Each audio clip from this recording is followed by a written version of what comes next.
What's up, everybody? Welcome to Sigafit headquarters. My name is Dan Sigafus, and you, John and Jane Q viewer, are in for a treat. Today, we are learning how to warm up. This is going to be a general warm up. It takes about 5 minutes, and it's something that you can do before every single workout just to make sure that you're prepared in both body and mind to crush whatever the workout throws at you. So, let's get into it. You'll notice that the first position here is a deep lunge position where I have both my hands inside my foot. This is very important for the flow. First move is going to be to roll the ankle off to the side, allowing the groin to open up, followed by this move where I'm going to be driving my elbow towards the floor and then lifting my arm up towards the sky. We're going to finish that and move on to these backwards arm circles to loosen up the shoulder.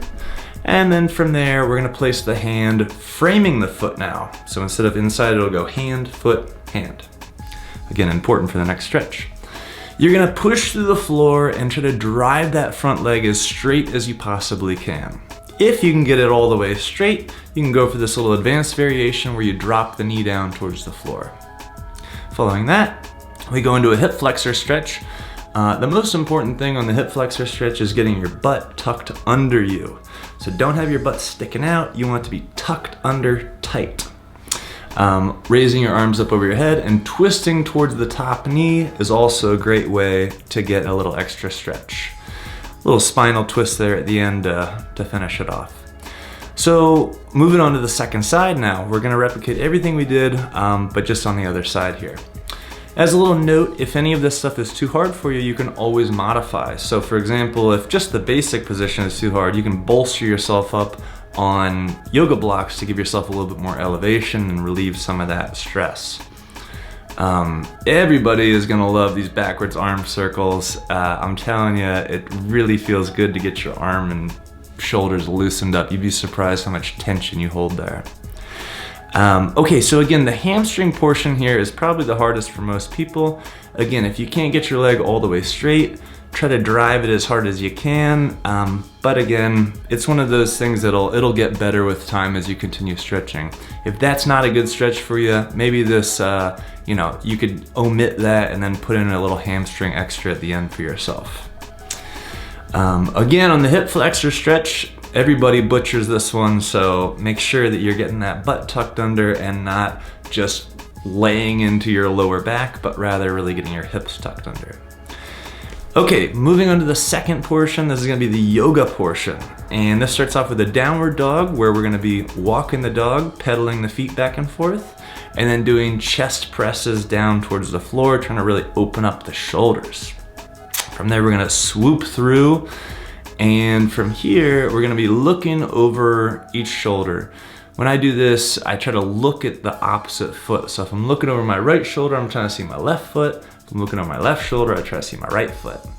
So again, just trying to get as much spinal twist as you can. Okay, so we follow that with these push-ups. These are great. You sink back into basically like a floating squat kind of a position and then dive bomb into your push-up. This is again, just to get the blood pumping a bit. This next move is awesome. This is called a thoracic bridge, and Max Shank, if you guys don't know about Max Shank, you should check him out. He's a great fitness industry guy. Created this. And what you're doing here is you're trying to push your hips up flat towards the sky, but keep your upper body at 90 degrees. So if you notice, I'm pushing my top arm towards the wall, but my hips flat up towards the ceiling. It gets a nice little spinal twist. Make sure with the down arm, you're dialing into the ground, meaning twisting into it and not just getting all cramped up in there. Okay, next up, we're into the squat section. And we start off with this very passive squat where you're just trying to sit deep. To extend out of that, we go into the hamstrings. And then when I come back down, we do an active squat. So in this, you're gonna be creating a bunch of tension and then driving yourself up with that tension. So one more time here, we're in the passive squat, pushing the knees out with the elbows and trying to sit tall.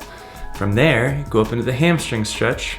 And then when we return back down, you're gonna drive the knees out with the elbows, but rather than just with the elbows, also with the knees. And from there, bring your elbows in and then stand up tall, holding all that pressure together. So So knees are going out, elbows are going in, you're flexing as tight as you can, and then you blast up all as one piece together.